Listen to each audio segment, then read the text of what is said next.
গুলি করে করে লাশ নামানো লাগছে, কিন্তু গুলি করলে মরে একটা, আহত হয় একটা, একটাই যায় স্যার, বাকিটি যায় না। এটি হচ্ছে স্যার সবচেয়ে বড় আতঙ্কের এবং দুশ্চিন্তার বিষয়।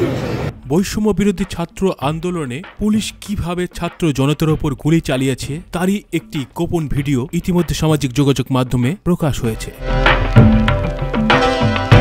যেখানে পুলিশ সাবেক স্বরাষ্ট্রমন্ত্রী আসাদুজ্জামান কামালকে বলতে শোনা যায়, স্যার গুলি মারি মরে একটা, কিন্তু অন্যরা ঠিকই থেকে যায়।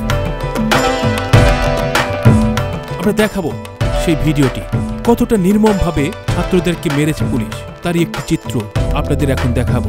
গুলি করে করে লাশ নামানো লাগছে, কিন্তু গুলি করলে মরে একটা, আহত হয় একটা, একটাই যায় স্যার, বাকিটি যায় না। এটি হচ্ছে স্যার সবচেয়ে বড় আতঙ্কের এবং দুশ্চিন্তার বিষয়।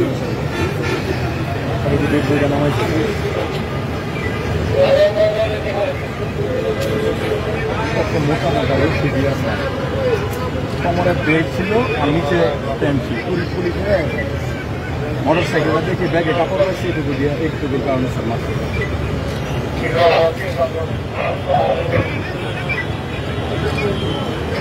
এই যে এই মুহূর্তে যখন 16 তারিখ ওরা প্রথম আসে, প্রথমে ধরিয়ে গেলে যেটি সৃষ্টি হয়েছিল স্যার, 16 তারিখে সময়ের সঠিক সংবাদ সবার আগে পেতে থাকুন বাংলার সময়ের সাথে।